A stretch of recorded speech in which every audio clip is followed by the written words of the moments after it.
The story begins with Lydia, whose very existence was causing suffering to the one she loved most. She said farewell and told him that she would disappear from his sight. A young man named Ban reached out for her, calling her name. Lydia sat on her bed, sighing.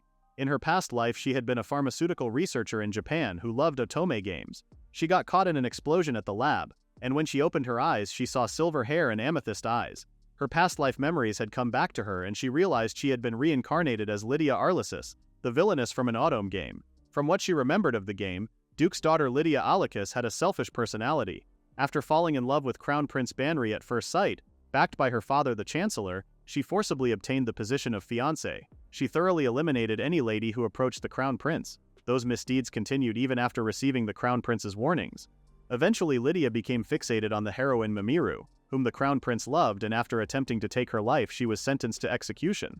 Lydia tried to sort out the situation. She was currently 8 years old and had not even met the Crown Prince yet. She figured the root of all the problems was that Lydia had forcibly seized the position of the Crown Prince's fiancé in the first place, so if there was just no involvement with the Crown Prince, she could avoid her fate. A maid knocked on the door and informed Lydia that she had received an invitation to a tea party from the royal palace. Lydia flinched. She immediately refused, shocked that it was from the royal palace. She decided that keeping away from the Crown Prince or becoming his fiancé should be completely off the table without crossing into disrespect, of course.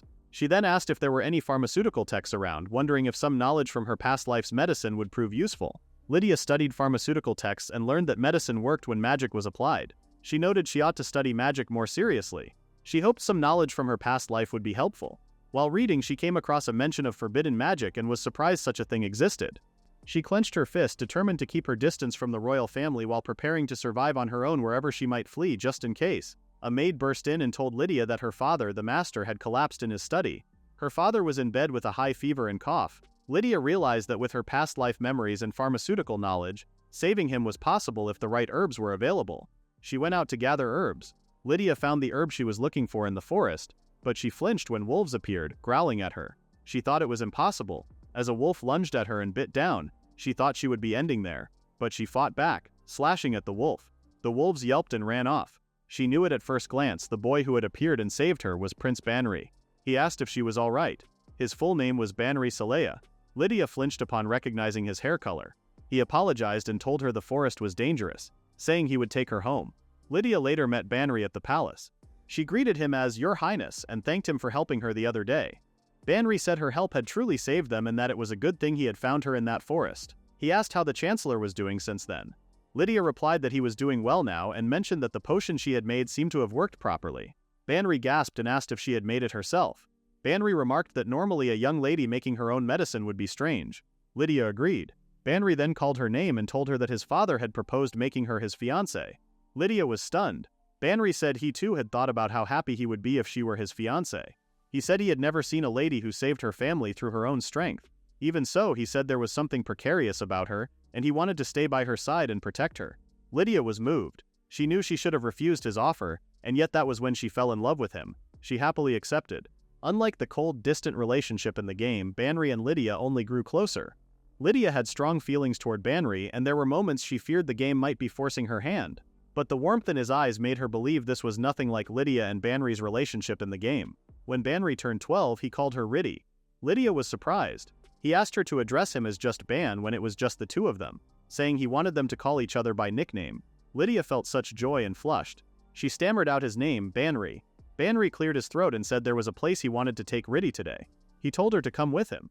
Lydia wondered what it was about. He brought her to a church. She asked if it was a church and he confirmed it, telling her to go inside. Inside the church, Lydia found it beautiful and noted she did not know there was a place like this. Banri stared at her silently. Lydia thanked him. Banri called her Riddy, and standing with her at the altar told her that in sickness and in health he vowed his eternal love to her. Lydia said his name softly. It was unmistakably a relationship where they cared deeply for each other.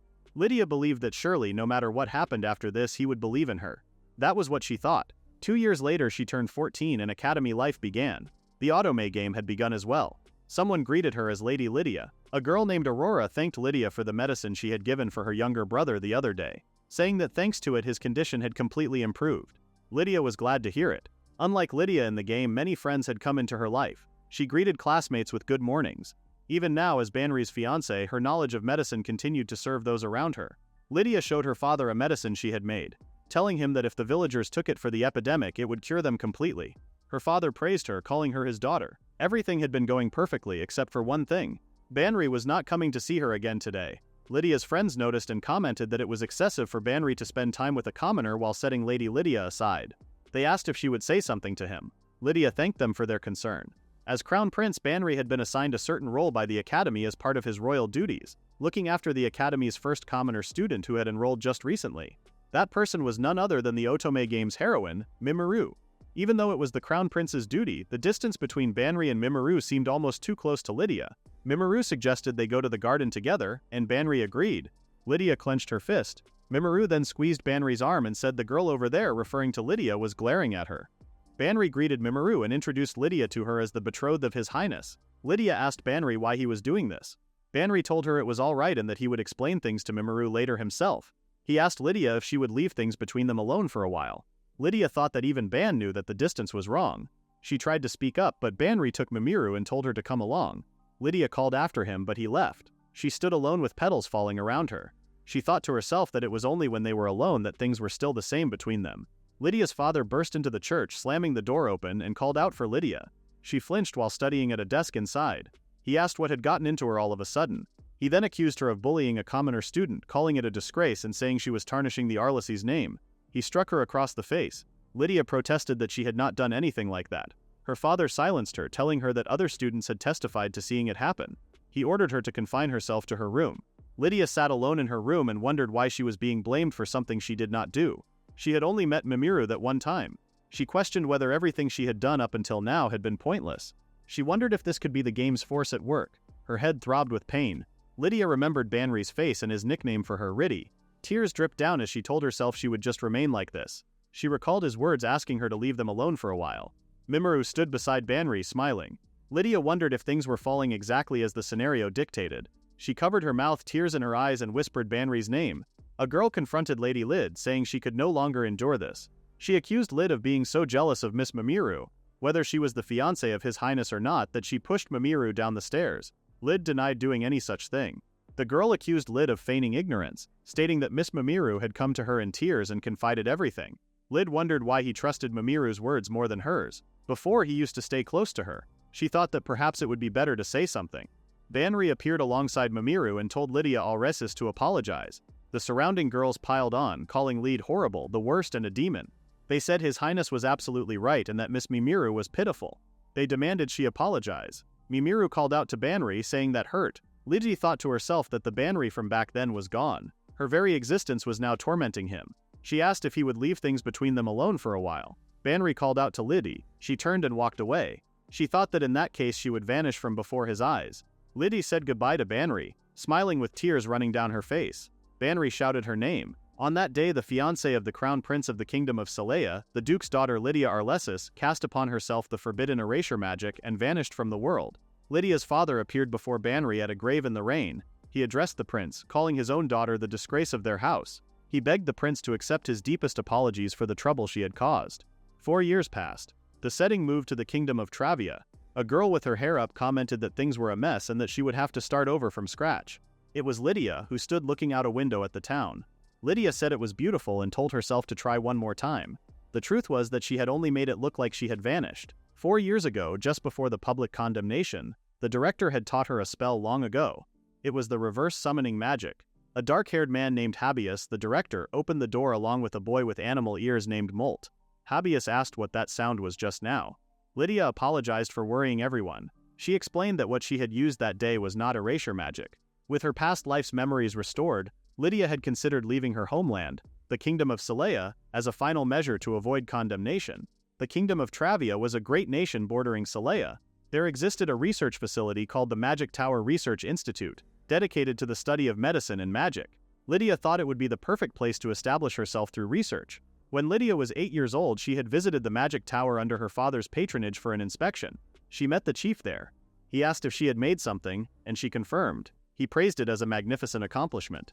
He asked if she wanted to work there, then quickly said he was just kidding. He told her it was a shame and that down the line she should give it serious thought. Lydia told Habeas that there was something she needed to discuss. She said she wanted to renounce her noble status in the kingdom of Celea and work at the Magic Tower Research Institute. She explained that when she came there she wanted to be declared dead in her home country. Otherwise, as the Crown Prince's fiancé, they would search for her as a missing person. Habeas noted there was a story behind this. He then mentioned reverse summoning magic. Lydia repeated the name, surprised. He explained that when the time came he would set up a magic circle in a room for her. She would recite the incantation from a book and then the circle would summon her to that place. She asked if such magic existed. He said he had devised it himself. The way it made someone vanish was identical to erasure magic, so everyone around would assume it had killed her. Habeas was impressed. On that day Lydia carried out the reverse summoning spell and fled the country. She thanked Habeas, saying the reason she could still be there was all thanks to the director. Molt chimed in that they were still there too. Lydia told herself she ought to forget what happened 4 years ago. If not for coming to the Magic Tower, she would not have her current life. She now bore a new name, Lydia Hawkins, and worked as a researcher at the Magic Tower, developing new medicines and potions. Her research achievements were recognized, and she was even granted Travian citizenship and a baronetcy. Thanks to that, every day was fulfilling and immersed in research. However, Molt asked if Lydia had eaten, and she laughed and said she had totally forgotten. Habeas sighed, remarking that her lifestyle was way too awful. He asked who would ever imagine this grimy girl was once the Crown Prince's former fiancé. Habeas then suggested that if research meant that much to her, she should buy a slave. Lydia was confused. Habeas explained that slaves were property to be used freely. People denied human rights. Slaves formed a servitude contract with their masters, so there could be no defiance.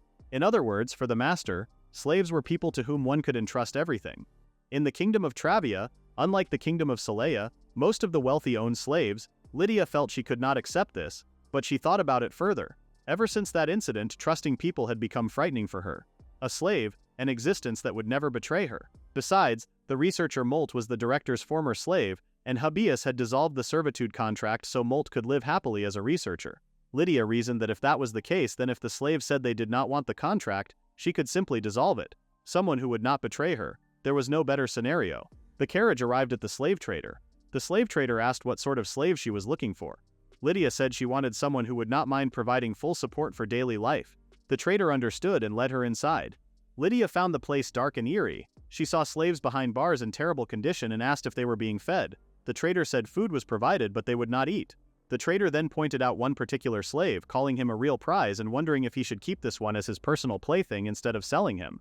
Lydia thought this place was not for her. The trader went on, saying that slave had trouble sleeping at night and was mentally unstable, but with looks like his there were plenty of uses, and he could still serve even if he did not sleep well.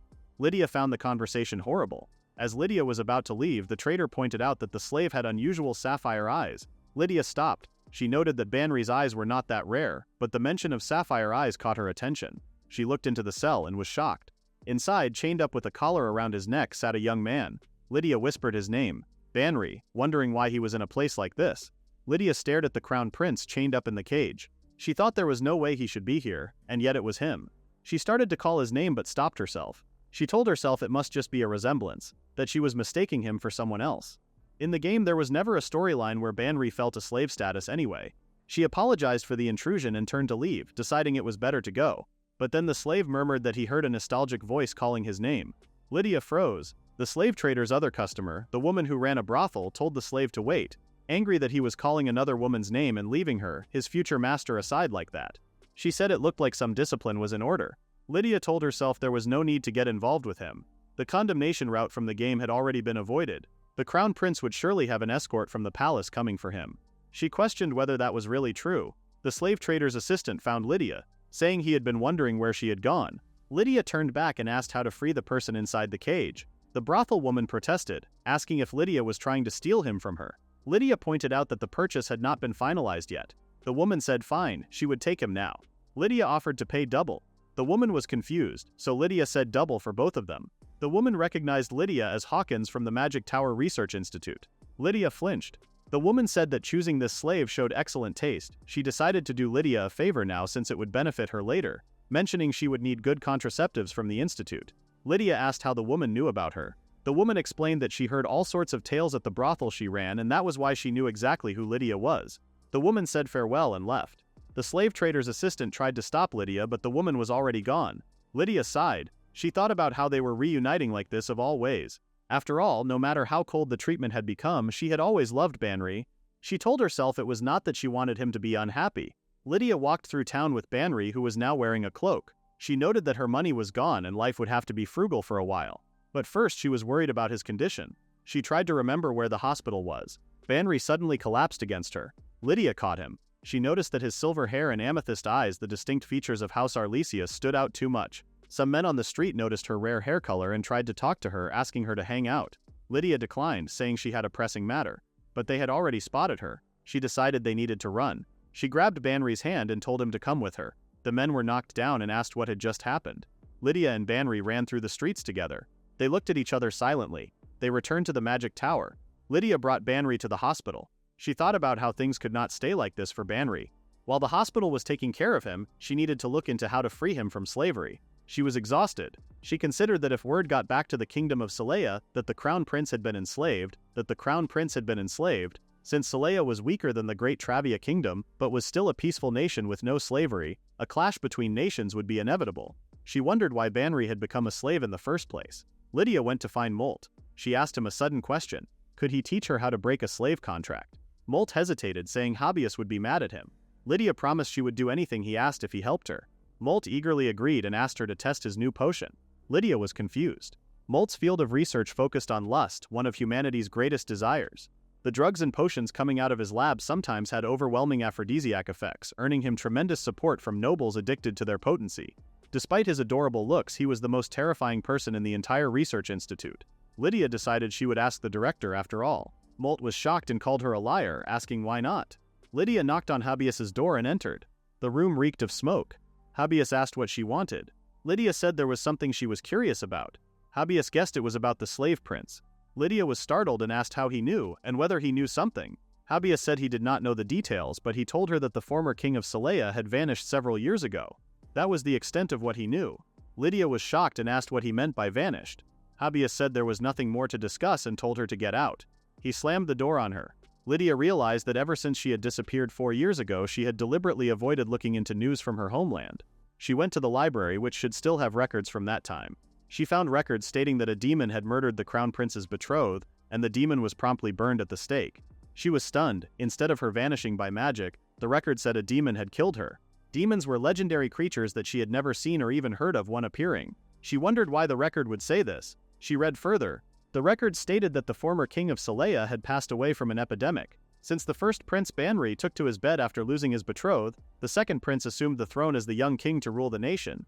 The director had said the former king did not die of an epidemic but had vanished. There was not a single document that recorded such a fact. Lydia was confused. She was not killed by a demon, and Banri was not bedridden.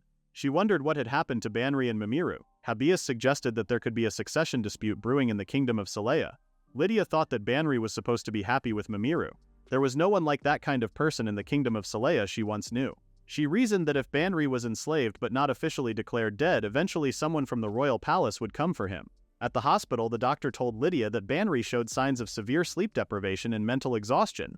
Sleeping medication and sedatives had been prescribed. He also had not been eating proper meals and needed to be fed little by little. Lydia thanked the doctor. The doctor led her to Banri's room. Lydia urged Banri to come on and hurry. Banri stood before her, still wearing his slave collar, looking at her with an empty expression.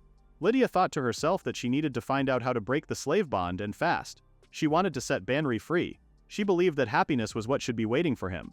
Lydia noticed the slave crest on Banri's chest. She explained that when a slave contract was formed, both slave and owner were marked with a crest. The slave crest inflicted severe pain if the slave defied the owner's orders. The owner's crest only glowed when punishing the slave. Lydia noted that her own crest was transparent and invisible. She said there was a proper way to phrase orders, but that was not something she needed. She asked Banri if that meant they could stay in a normal relationship. Lydia brought Banri to her home. She said it was a small house for 2 people to live in. She addressed him as Your Highness Banri and asked him not to be afraid of her, explaining that there was something going on that she did not understand. She noticed that the whole trip there he had been staring at her. Banri asked if she was not an illusion. He asked if he could touch her. Lydia was caught off guard. Banri suddenly embraced her, calling out her name. Lydia called out to him. He began crying, calling her name Lydia, then Lydia. She wondered why he was crying. Lydia thought about how, after all, he had kept Mimiru close and pushed her away. She thought he had found her troublesome too and had wished she would just disappear. Banri, with tears streaming down his face, told her that she was the most precious thing in this world to him.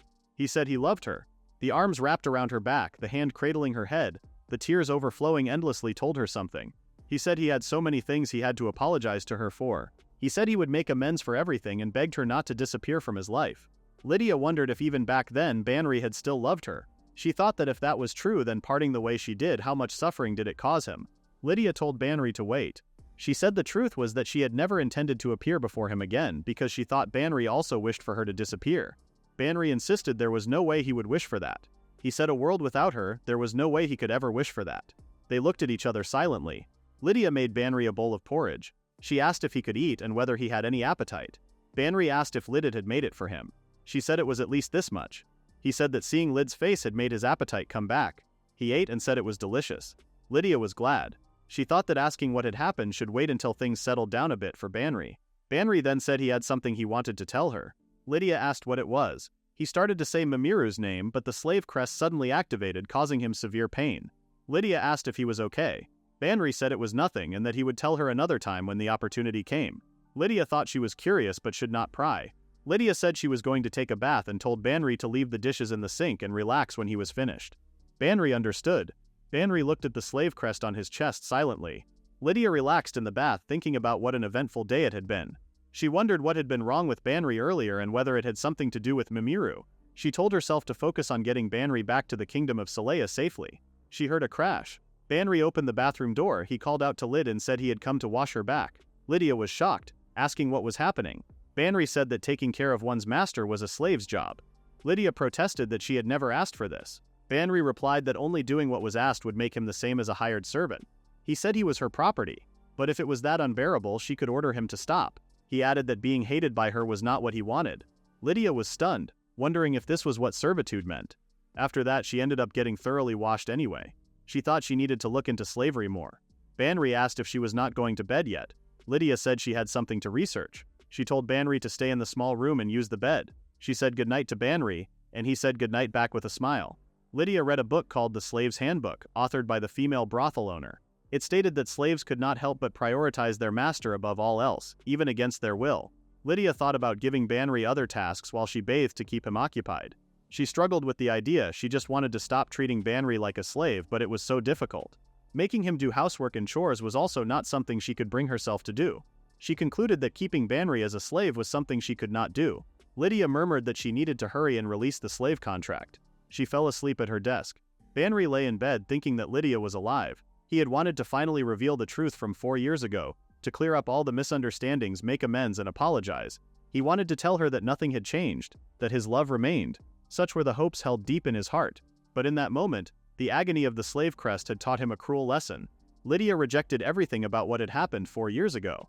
Banri thought that revealing the truth from 4 years ago would be nothing but self-satisfaction, since she did not want the past touched. Lydia had already cast aside the past and was walking a new life now. Banri got up and walked to where Lydia had fallen asleep. He found her sleeping at her desk. He wondered if she still loved him even now.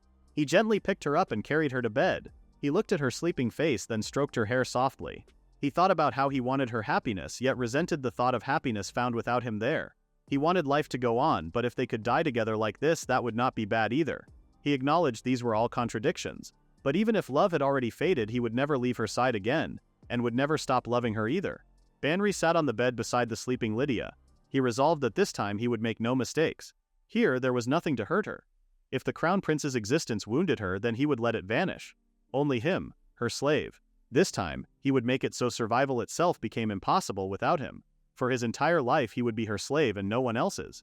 The next day, Lydia woke up stretching and saying she slept well. She then noticed Banri sleeping next to her and was shocked, asking why he was sleeping beside her.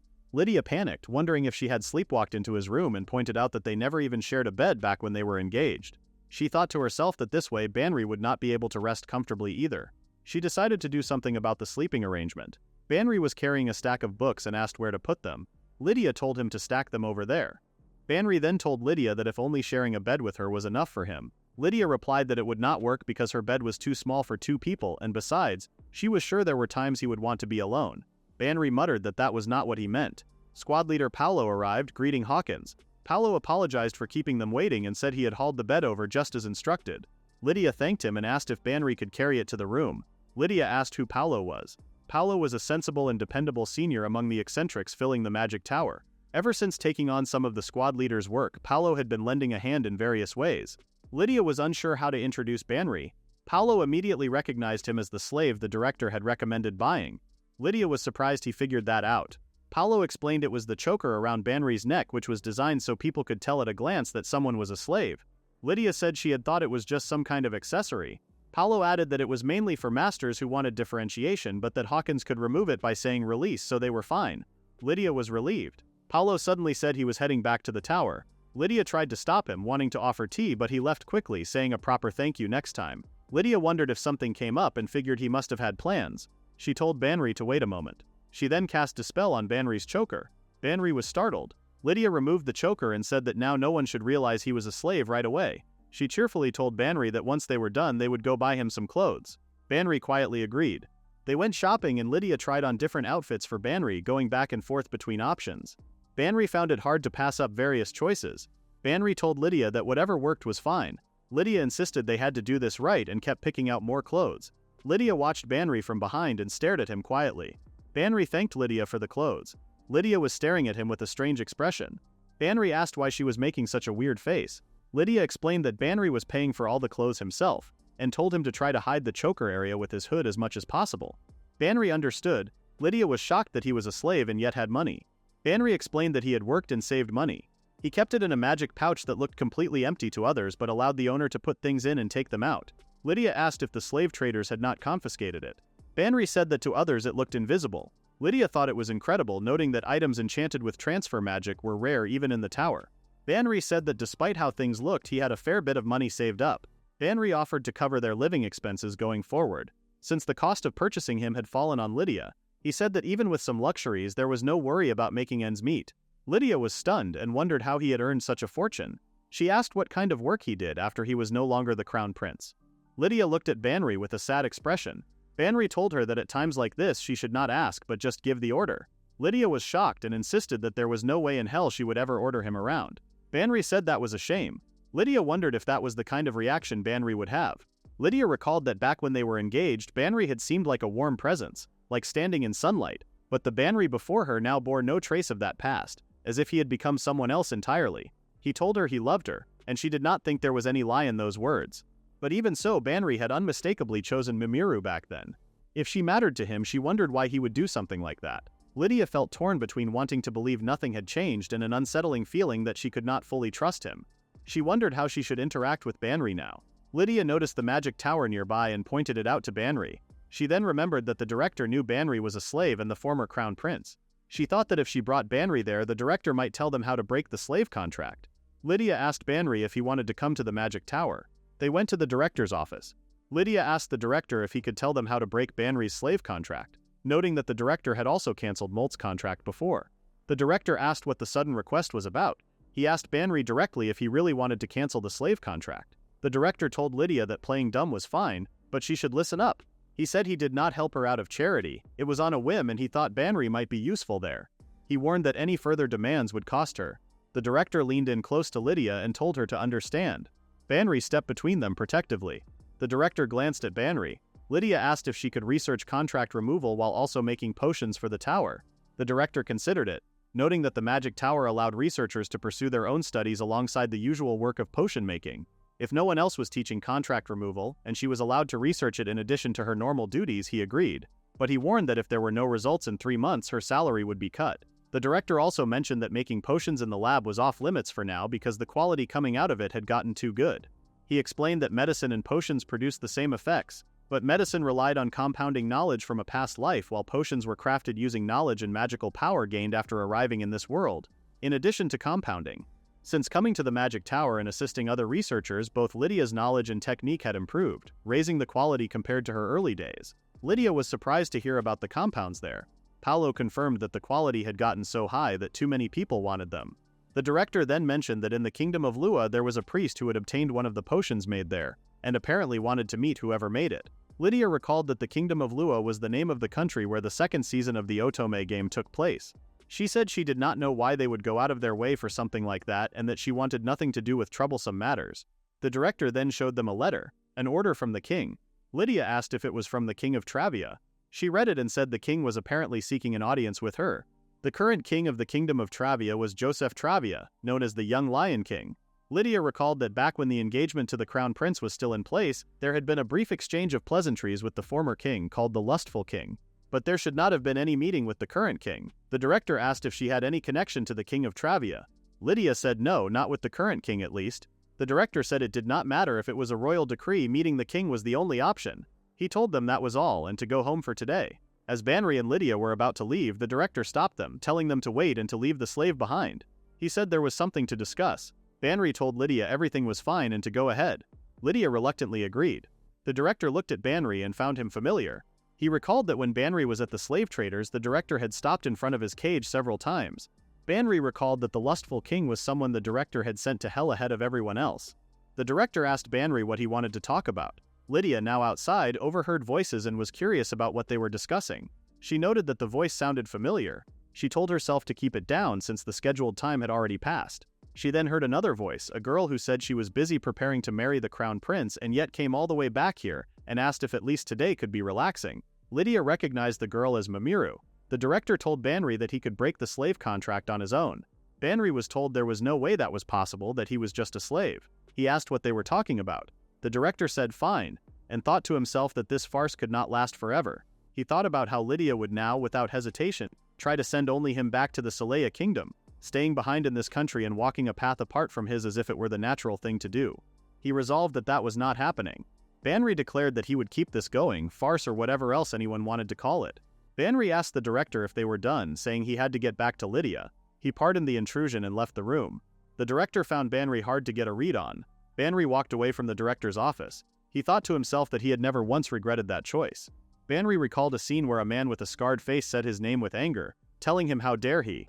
Banri gasped. He thought that all the sins committed must be carried, and that was what was decided after all. Banri found Lydia chatting happily with Molt.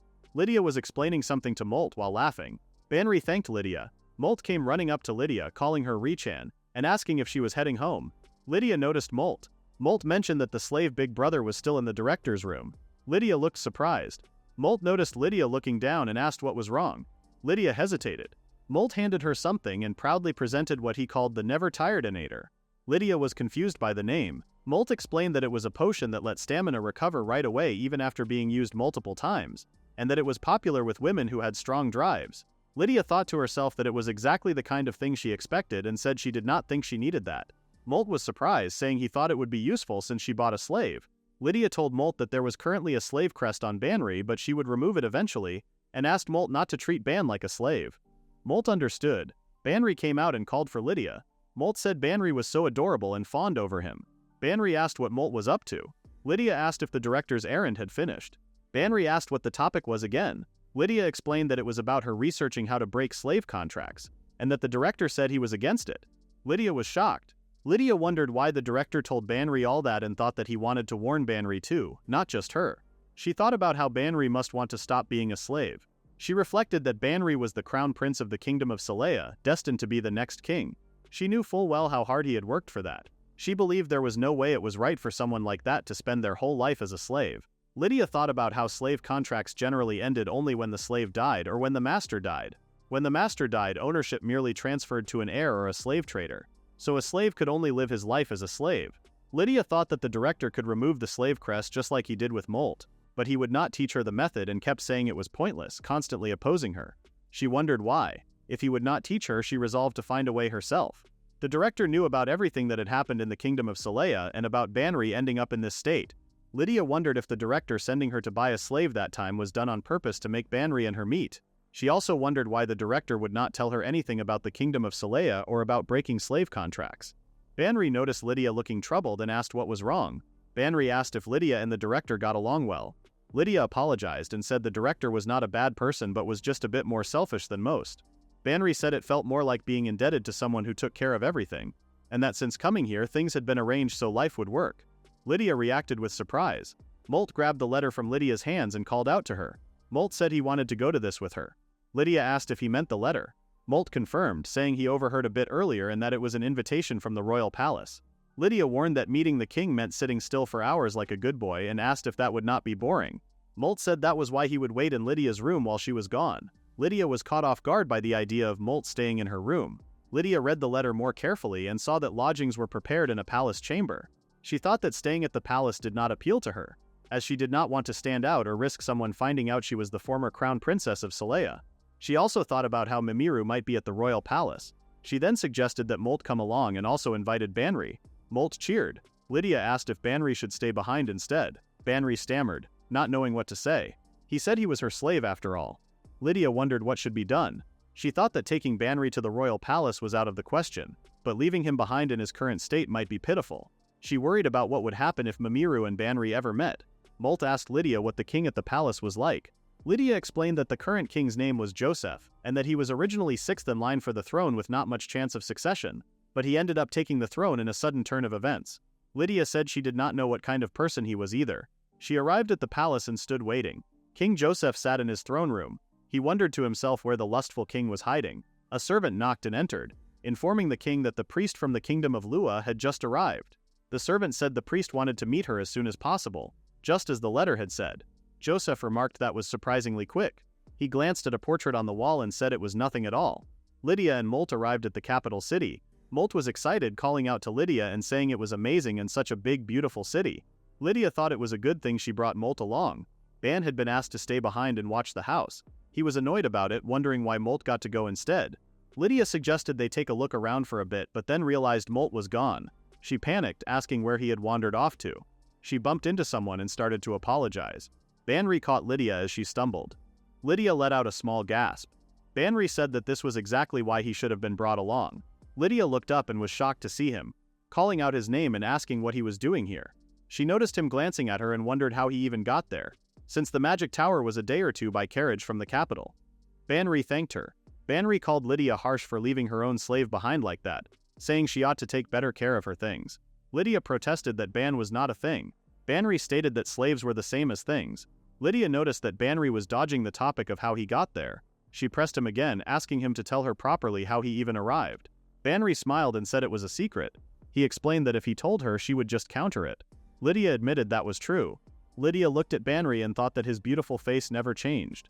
She thought about how he was nothing like the Banri from back then, somewhere fleeting and pulling at the hearts of those who watched him. She recalled that even in her past life, Banri had been her favorite. There was not a single girl alive who did not admire Banri of the Salaya kingdom. Now that she had been reincarnated, she had been able to see so many more sides of him. He was kind, he cherished her, and whether in hard times or happy times, he had been by her side, always telling her he loved her. She had been so happy. She went beyond seeing him as a favorite and fell in love with him as a man. Lydia recalled that the day she let go of those feelings to avoid the condemnation event was something she had finally managed to do back then. But here in the capital there was Mimiru. Lydia wondered if Banri had come to the capital because of the game's compulsion too. She feared she was going to watch Banri choose Mimiru again, over and over, endlessly repeating. The thought was terrifying and heartbreaking. She called out Banri's name quietly. Lydia asked Banri why he wanted to stay with her. He said that staying close meant protecting his master better. She asked if that was all there was to it. He replied that of course it was. Lydia noticed something was off. She told Banri that the truth was there was someone she wanted to see. Banri asked if she came here looking for clues. Lydia noticed his reaction and thought to herself that it confirmed her suspicion. Molt ran up calling for Lydia, telling her to look at something. He excitedly showed her a bottle, saying the medicine he had made was being sold there. Banri told Molt he did not have time to deal with him right now and called out for Lydia. Lydia felt her chest ache. She recognized the pain as the same as before, when the topic of the Salaya kingdom had come up. Banri caught her as she stumbled. He wondered if stepping into territory she hated had gone too far, and whether being in the capital was truly that unbearable for her. The director's words echoed that this farce could not go on forever. Banri groaned. Lydia thought she had gotten strong enough to stand alone, but knowing that Mimiru and Banri might meet again made her chest ache just imagining it. She recalled that she had thrown away her feelings for Banri back then. After coming to the kingdom, she had never once wanted to see him. And yet when they met again, Banri acted as if nothing had changed. He held her like he still loved her. Lydia regretted saying what she had said. She thought that Banri's warmth was so familiar and comforting. She told herself she never wanted to feel jealousy like this again. She hated feeling this way. She did not want to go back to drowning in loneliness after losing what was finally hers. Lydia started to cry. She was startled when someone appeared in front of her. She looked up with tears in her eyes and saw a hand reaching out toward her. The director stood before her and asked if she was crying again. At a grand party held in a castle, several young women admired a potion that everyone had been talking about. Someone asked if Priest Roy Frick of the Lua Kingdom would try the potion for himself, explaining that it was a precious item created in the magic tower of the Trabia Kingdom and that they would be honored if he did. The crowd suddenly went silent as he addressed Lady Nias, daughter of the Marquis, and announced that as of that moment her engagement to him was annulled. Nias noticed a figure from behind and murmured her sister's name. Her sister called out to Roy. Nias asked the prince to please wait and questioned why he was suddenly doing this. The prince told her not to play dumb, saying that it seemed what had been done was not enough to make her reflect on what she had done. The surrounding crowd whispered and snickered, wondering why this was being brought up in such a public setting. The prince accused Nias of feigning innocence, and told her that every other crime of hers had been documented as well. He grabbed Nias and ordered her to come with them. Nias protested, telling him not to touch her. The crowd murmured that the crown prince's fiancé had been abusing her position and was rumored to have committed every evil deed imaginable, and that she was now receiving the judgment she deserved. Roy Frick held up a potion bottle and drank from it. He suddenly felt something strange, as if a fog was lifting from his mind. He wondered what was happening and why his head felt clear. He questioned why he was even there and asked what evil deeds his sister had even committed. He called out to the prince, begging him to please wait. Nias desperately called the prince by his name, Jeezy, and asked what had come over him. She told him that ever since that commoner had appeared he had been cold to her, and asked why he could not see that the commoner was deceiving him. Roy watched in shock as Nias was led away crying. Mimiru watched the scene, murmuring that it was cruel how Nias was deceiving people like that. A boy standing nearby told Nias to stop, saying that Mimiru deserved better than this. Jeezy declared that this was the end for Nias and ordered them to take her away. Nias cried out no. He protested that this could not be Jeezy, and begged him to wake up. Nias screamed Jeezy's name. Roy collapsed to his knees. Nias was dragged away and the sister cried out for her. Roy knelt on the ground, devastated. He wondered how things had come to this and asked himself why he had not realized that his older sister was completely innocent. He thought that if he had realized it, there might have been a way to save her, but it was too late now. He looked at the potion and wondered if it had brought him back to his senses. He prayed to God to please guide them. He then walked through a town. Lydia found herself very close to the chief. She noticed that his eyes were an unusual color. The iris was black, but there was a reddish tint to the pupil. She called out to him and asked why he was there. The chief, addressed as Leader Paulo, told her that he and others were there too. He said he was on vacation and had no obligation to answer. Lydia did not understand the chief at all. Paulo asked if Leader Paulo was there too and wondered what both being on break even meant. Paulo apologized for bothering her on her break and told Lydia that he had lost Molt and asked if she would help him find Molt. Lydia suddenly remembered that she had left Banri and Molt behind. Paulo told her that Molt would come back on his own since he had a good nose. The chief left, leaving Lydia with no choice but to search alone. She was disappointed that she had thought he would help her. Lydia wondered if Banri was okay. She thought about it calmly and realized that earlier her emotions had gotten the better of her and she had left Banri behind. She reflected that she had never thought about Banri's situation and all the suffering he had endured as a slave. She had been thinking only about herself the whole time. She had left Banri behind in such an unstable state and come to the capital, and she realized that of course someone that anxious would chase after her. Lydia could not find Banri anywhere and wondered where he could have gone. She sat on a bench, troubled.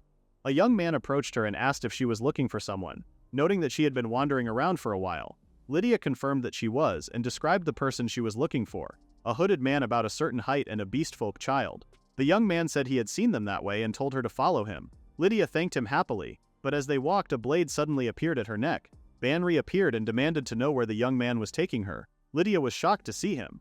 The young man ran off. Banri apologized and warned Lydia that the kingdom was full of bad people with kind faces, so she should not be so quick to trust them. Lydia asked where Banri had been. He told her that he had been looking for her. She asked where he had been, and Banri replied that he had been right by her side the whole time. Lydia was confused. She asked why he had not come out then. Banri said he had thought Lydia would hate him. Lydia told him she did not hate him, pointing out that Banri had hated her earlier. Banri admitted that was true. Lydia told him not to make that face, saying it looked like something was making him sad and afraid of rejection. Banri reacted with surprise. Lydia reflected that ever since Saleya, whenever a decision needed making, the question of which mattered more, Banri or everything else, had become something she always asked herself. She reached out her hand to Banri and told him to come with her to the capital together. Banri quietly agreed. Molt spotted them and ran over, and they all reunited. Lydia and Banri arrived at the castle together. They were both nervous, and people glanced at them. Lydia thought that even though permission had been granted for an anonymous audience, a hood and a mask did not exactly make a good impression. She thought that keeping Banri's presence hidden would be ideal, but that it was tough, and that it was easy for the chief to say to just claim Banri was someone who looked like her. They entered the throne room. A servant announced to the king that the invited guests from the magic tower had arrived. The king told them to raise their heads and be at ease, saying enough with the stiff formalities. Lydia looked up and thought that this person was the king of this country, Joseph Trabia. Lydia noticed that next to His Majesty Joseph sat his younger sister, Princess Rouge. She was relieved that Mimiru was nowhere to be seen. Lydia looked at Joseph and felt that something about him was strange. It did not feel like they were meeting for the first time. His eyes reminded her of someone. Joseph noted that Lord Hawkins was wearing a mask. He said that discussions were more productive when shared over a meal, and suggested they dine together first, since etiquette dictated that masks must always be removed during meals. Lydia realized that in other words he wanted to see her face. She knew that refusing was not an option, so she expressed her gratitude. A servant told them that when the meal was ready she would call for them, and that until then they should rest in their room. Lydia slumped in her chair, exhausted. The audience had gone smoothly, but a rumor was going around about her that she was a woman with a face so ugly she hid it behind a mask, who had bought herself a beautiful slave with money and paraded him around. Even Princess Rouge earlier had given her a pointed look. Lydia wondered why people could tell Banri was a slave even though he was not wearing a collar. She figured that in this class-based society maybe they could tell no matter how much they fixed up his appearance. She decided that as soon as she returned to the Magic Tower she ought to start researching how to remove slave status. Banri and Molt had been given a separate room and she noted how quiet it was being alone for the first time in so long. A knock came at the door. Molt popped in and told Lydia he had something for her, a cold and tasty treat he had just made in the room. Lydia was impressed and noticed it was cold and smelled like strawberry. She thanked Molt. Molt was the only child among the Mage Tower's researchers, and his innocent remarks and behavior served as comfort to the older staff. Lydia felt the exhaustion melt away and told Molt to rest easy. Molt left with a smile. Lydia decided to savor the treat a bit longer. A thud sounded and Banri called her name. She was startled to see him and asked when he had gotten there. Banri said he had arrived right as Molt had left. He stared at Lydia silently. She asked what was wrong. Banri brushed her hair aside and told her she was beautiful. He said it was the first time seeing her in such a grown-up dress. Lydia thanked him nervously. Lydia asked what had brought Banri to her room. He told her that regarding tonight's dinner with the king he would be joining too. Lydia asked why. Banri sighed and told her to listen. A young man and woman alone together for a late-night meal, anything could happen. Lydia said that was not the intent at all. Banri explained that His Majesty Joseph, the current king of Trabia, had no consort and there was not even a prospective candidate in sight. Joseph had suddenly become king and he would need to choose a queen from now on. Many women were trying to enter the rear palace as mistresses or concubines and bear his child, taking advantage of the queen's absence. Lydia realized that was why the women's stares had been so sharp. She understood that since His Majesty had personally invited her to this country, unsavory rumors would naturally spread. But even so, she pointed out that getting a seat prepared for Banri at the dinner would be difficult, since palace protocol would never allow a king and a slave to dine at the same table. Banri mentioned that there had been a sweet scent for a while and wondered if it was coming from the dress. He swayed unsteadily. Lydia asked if he was okay. A knock came and a servant announced that dinner was ready. Banri was trembling. He asked if he might be permitted to join as well. The servant was shocked and said that would require His Majesty's permission. Banri looked down at the servant with an intense expression and asked if it was no good. The servant was flustered. They were led to the dining room and told to wait. Joseph had still not arrived. Lydia noticed that the meal was laid out all at once rather than served in courses, and that not a single servant was present. She found it clearly strange to dismiss everyone this late at night and asked Banri if the content of the discussion was that important. Banri agreed and said that the audience with King Raidi had been fulfilled, so they should interpret the royal command as having been carried out, leave the palace at once, and that he could not very well do that. Lydia admitted there was truth to what Banri was saying. A young man and woman alone in a room late at night did not look good. Everyone was watching the movements of a young unmarried king who had just ascended the throne, and his retainers must be especially sensitive about matters involving women. She also noted that in this country she held a peerage as a noble, so there would be no issue with being chosen as queen or consort. Still, she felt that Joseph during the audience had not seemed to have that kind of intent. Banri suddenly collapsed, crashing into the table. Lydia cried out his name. She gasped and caught him. His cheeks were flushed and she asked if he was all right. She called out that she was sending for a physician right away. She shouted for them to let her through. Princess Rouge was on the other side of the door. Rouge demanded to know where the slave was, saying the slave ought to be here. She exclaimed that she had never seen such a wonderful slave before, and that there was no way anyone would not want a slave that beautiful. She asked how much it would cost to part with him. Lydia panicked, thinking she needed to hide Banri somewhere because letting Rouge see him in this state would only make things worse. She slapped herself to focus. Rouge was confused. Lydia greeted Princess Rouge and boldly asked why the princess sought her slave, and whether she was hiding him from her. Rouge said she had never seen such a wonderful slave and asked how much to part with him. Lydia told her that she did not treat him as a slave and that no matter how much money was offered, there was no possibility of parting with him. Rouge asked how one would obtain him then, giggling. Lydia shuddered, unable to get through to her. Rouge demanded to be shown the slave and told Lydia to hurry up. Lydia panicked, wondering what she was doing and what she should do. Rouge yelled at her, asking if she was even listening. Lydia stammered, completely at a loss. Rouge kept pressing Lydia, asking when she would yield the slave to her, saying the sooner the better. Lydia sat across from her at the dinner table, wondering what she should do. Banri suddenly appeared from under the table, startling Lydia. She shouted at him to let go. Rouge told Lydia she should not shout so suddenly. Lydia was flustered, and Banri stopped moving. Lydia told him to stop. Banri froze. Lydia noticed his breath was very hot. She apologized to Rouge, saying her leg had gone numb. Joseph entered the room and told Rouge to leave. Rouge greeted him as her dear brother. Rouge left, and Lydia realized this was an opportunity to get Banri out from under the table. Joseph told her he did not care what was hiding down there and asked if she was going to eat with the mask still on. Lydia decided to remove the mask, reasoning that Joseph had gone to the trouble of dismissing everyone and showing such consideration for her. She also thought that Joseph would have no way of knowing about and no interest in the story of a late crown prince's fiancé from a neighboring kingdom. She removed the mask. Joseph looked at her and said he saw and that everything would be fine. Lydia noticed that his way of laughing was similar to the director's. She felt something odd under the table. Joseph said that before getting to the main topic, his foolish younger sister Rouge had been terribly rude. Lydia told him it was no problem at all and apologized for failing to meet Rouge's expectations.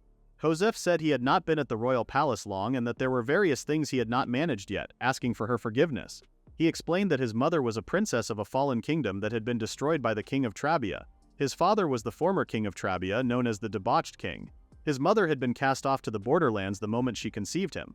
But since there was no one else of royal blood to take the throne, Joseph had been suddenly dragged back to the palace. He said there was a mountain of things to learn about palace life and he did not even have time to rest, adding that it would be nice to let his guard down during meals at least. Lydia said she understood. Lydia asked why someone as busy as him had summoned someone like her. Joseph explained that there was an ability called appraisal, and that the capabilities of whoever was in front of him, whether to treat as an enemy or bring in as an ally, was something that could be judged directly. Lydia asked why there was a need to appraise her. Joseph told her that someone who had heard about his winning streak at the border apparently called him the young Lion King, but the reality was simply that he only fought opponents he could beat. Before meeting Lord Hawkins, there had been several options available, but one of them he ought to avoid. He told Lydia to dig in. Lydia thought the meal felt like one prepared to host a state dignitary. Everything tasted amazing. She recalled that in diplomatic negotiations and exchanges between nations, meals held great importance, and that thanks to good meals, relationships deepened and transactions proceeded smoothly. She wondered if there was some negotiation they wanted to conduct favorably and whether she should stay on guard, but the food was too delicious to focus. She was embarrassed, saying she had never been this much of a glutton. Joseph asked if it was good and told her that one dish was a wyvern's treasure, one of the 3 legendary delicacies of the kingdom of Trabia. Lydia was shocked. A wyvern's treasure referred to wyvern eggs, rated SSS in acquisition difficulty. Acquiring eggs from a wyvern was extraordinarily difficult. The ingredient was so delicious that one taste became addictive, but attempting to obtain it was considered a death sentence. Lydia asked why they would use such precious ingredients for a mere baron in ceremonial robes. Joseph said there was a reason, if anything. He asked if she could hold her liquor. Lydia said she could, a little. Joseph said they would need some drink to liven the conversation and asked her to join him. Lydia felt Banri tugging at her from under the table, wondering if he was telling her not to drink. She decided that refusing now would be far too strange. Joseph seemed to show interest in the magic tower's research, so Lydia explained the research where she had achieved results in the tower's interior. She told him that the Kingdom of Trabia provided financial support to several research institutions for the nation's benefit. Among these institutions, the magic tower stood apart, possessing a zone of non-intervention where even the royal family, nobility, and judiciary could not interfere. Even if a magic tower researcher were a serious criminal, the nation could not punish them without the tower's permission. The Kingdom of Trabia tolerated this arrangement because the magic tower's research results and profits were too substantial to ignore. Lydia said that aspect of the magic tower was exactly what had attracted her when she transferred there, and that she believed that was all she could tell him about the magic tower. Joseph said he understood, and then said he wanted to talk about her next. Joseph told Lydia that the truth was he had been considering asking Lord Hawkins to become his consort. Lydia was stunned. She stammered that he must be jesting, saying such a thing was far too gracious for someone like her. Joseph asked if she was joking. Lydia realized that at this late hour, with everyone dismissed and a private dinner for 2, she asked herself whether she had truly not suspected a thing.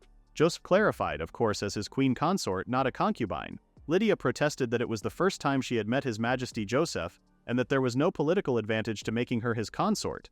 She added that welcoming a suspicious masked woman from the magic tower as his consort would only worsen his evaluation. Joseph reminded her that he had told her he could judge people. Joseph listed her accomplishments: languages, politics, economics, ballroom dance, noble etiquette, sewing, piano, violin, saying she was accomplished at all of them. He said that even among those educated as crown princess in the kingdom of Trabia, such individuals were rare. All of it was proof of how hard Banri had worked for her future. Lydia thought to herself that she was no longer someone who could stand in the spotlight. She had vanished by faking a suicide after being branded a villainess in the kingdom of Celea. If word got out about ascending to the queen's throne in the kingdom of Trabia, just imagining what criticism awaited was terrifying. Joseph asked what kind of person she thought made an outstanding queen. Lydia told him that just because someone could do more than others did not mean they had outstanding qualities as a queen. She said that she and Joseph were not blessed with such talent, and that the people's power was the nation's power. Without their cooperation, there could be neither peace nor prosperity for the country. Joseph laughed and said there was a priest who had said the exact opposite. Lydia noted that a queen consort who merely captivated people would eventually bring the kingdom to ruin. Joseph asked what of a kingdom ruled by a king who would let himself be toppled by mere captivation and whether it was not doomed to fall from the start. Lydia said that was not what she meant. Joseph said there were certainly things that made a person want them badly enough to give up something else. That much seemed certain. Lydia noticed a scale in the room and wondered if it could be something special. She asked if His Majesty had something he wanted. Joseph said he wanted a reward that exceeded the value of what he had sacrificed. Lydia asked what he meant by a reward beyond equivalence. Lydia told Joseph that she would pass on the plan of becoming his consort. Joseph said that to obtain that reward by making Lord Hawkins queen, but if instead he were to devour her body as she desired. Lydia was confused and asked what he meant by devour. Joseph stood and took Lydia into his arms, holding her close. Banri was watching from nearby. Banri burst out with a blade pointed at Joseph, shouting at him to let go of Lydia. Joseph remarked that they say refusing what's offered would make a man a coward. Another man angrily told him to shut it and demanded to know what he had slipped into Lyd's drink. Joseph called out panties and warned that pointing a knife at the king would cost Ban his life. A girl gasped and started to say, "You're Maj." The king told them not to get so worked up. He noted that since it was clear they were unusually attached to her, he asked if they had given up on making her queen consort. The king commented on what a beauty she was, but Ban yelled for silence. Ban told the king to answer the question and asked what he had slipped into her. The king stated that whatever was slipped in was already there by the time he showed up in the room. Lyd was shocked. She wondered if something strange had gotten into her mouth, and her appraisal was showing some indecipherable formula. The only thing aside from the meal was her drink. Lyd groaned. Molt cheerfully said that the snacks and juice he gave had nothing strange in them so far. Lyd wondered if it could have been kindness because fatigue had been showing. Molt thought it was an invitation and apologized, saying nothing like that was intended. The king smirked and stated that naturally, if that were the case, one would not bring along such a tactless slave to such an occasion. Ban clicked his tongue. Lyd wondered if Ban and His Majesty could be acquaintances, since their remarks seemed as if they knew one another. During the Crown Prince era, His Majesty Yosef had been in the borderlands. Lyd questioned how Ban had become a slave. Ban told Lyd to head back to the room. Lyd tried to protest, but the king called Ban a killjoy. The king announced they would call tonight's dinner to a close. Back in the room, Lyd sighed with relief on the bed. Ban brought her some water and she thanked him. Lyd noticed that Ban's complexion had returned to normal. She wondered what his behavior earlier had been about. Even if it was due to Molt's medicine, His Majesty's attitude had been normal. Lyd recalled that in a book on slavery she had read, when making a servitude contract at a slave trader, the slave was contracted to specialize in functions tailored to the customer's preferences. Ban offered to help Lyd change her dress too. Lyd protested that she could do it herself and that it was really too much. She thought that Banri had been willing to do anything for her all this time because she had said she would help with personal care. She told Ban he should go back to his room and rest. There was a knock at the door. Lyd asked if it was Leah and Molt burst in saying welcome home. Lyd confirmed that Molt was indeed behind this. Molt said he was strange because he had made sure she would recover from fatigue, yet she still looked tired. Lyd sighed and collapsed on the bed, saying she was exhausted and needed to rest a bit. She thought she ought to be angry, and yet she could not let Molt slip something weird in without permission. Her eyelids fell shut and she drifted off to sleep. Lyd woke up the next morning realizing she had fallen asleep before she knew it. She noticed her dress had been changed again. Ban greeted her with good morning. Lyd asked what he was doing. Ban grabbed Molt and said that yesterday's little incident with the spiked drink was this mutt's handiwork. Molt yelped for Ban to let go. Ban explained there was nothing in the meal, and what Lyd had drunk before the banquet was something Molt had prepared.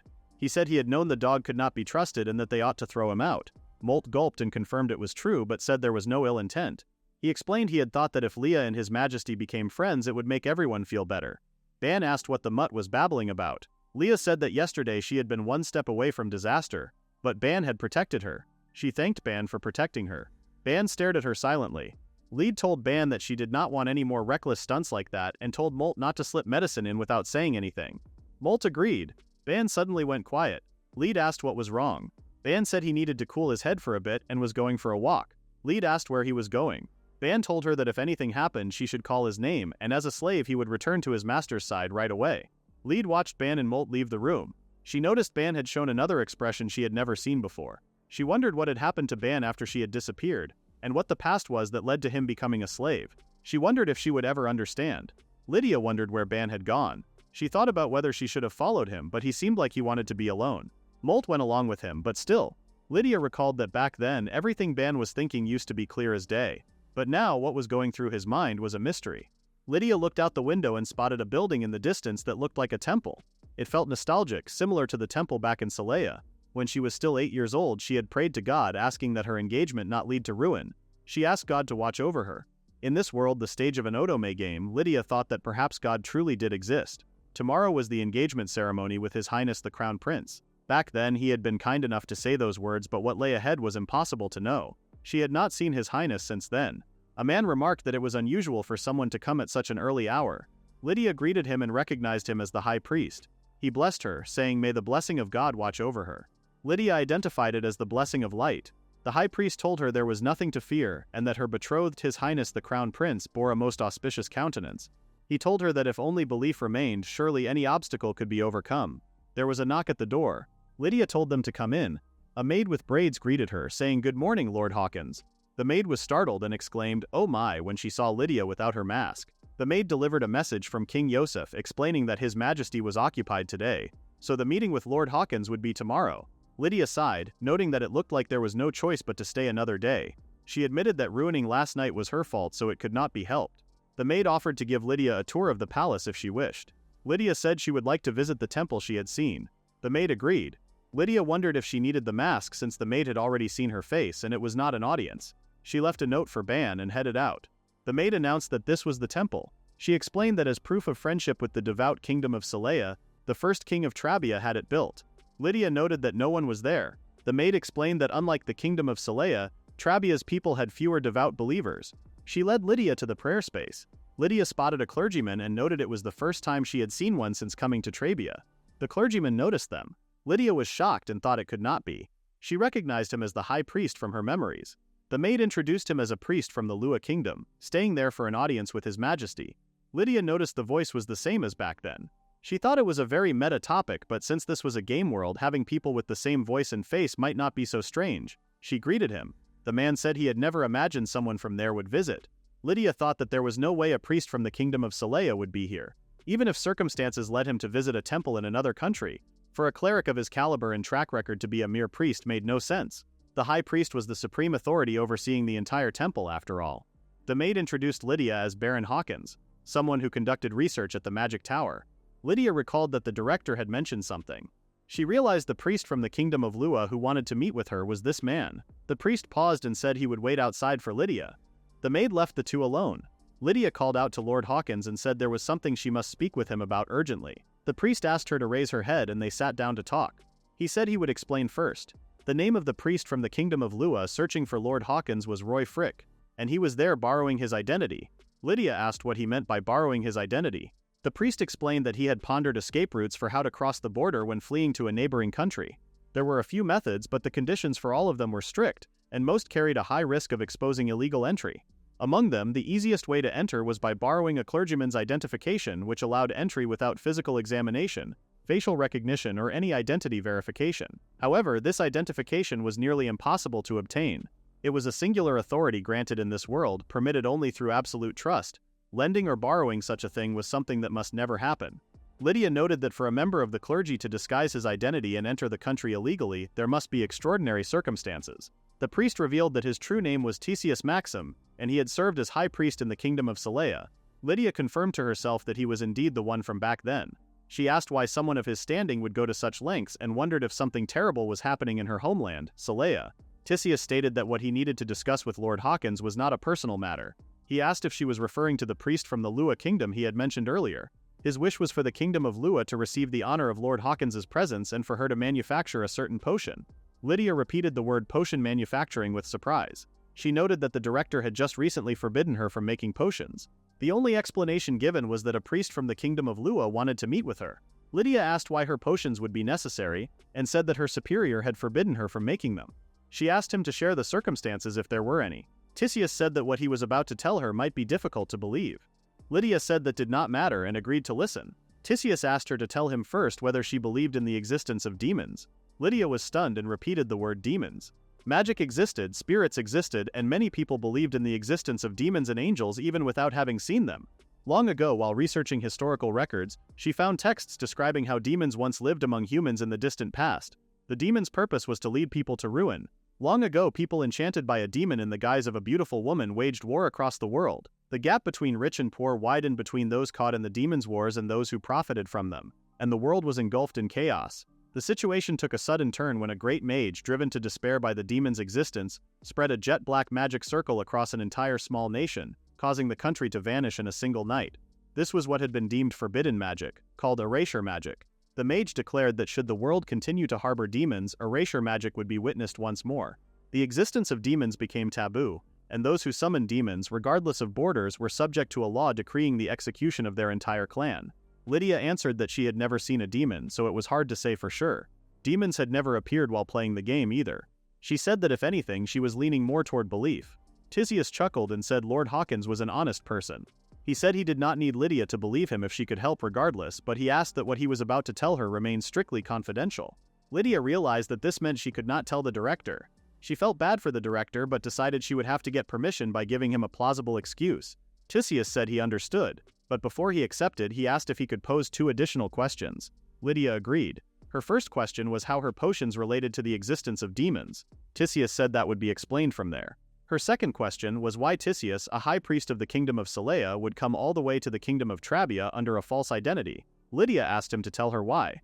Tisius paused and then said that the reason he had come to Trabia was to search for someone.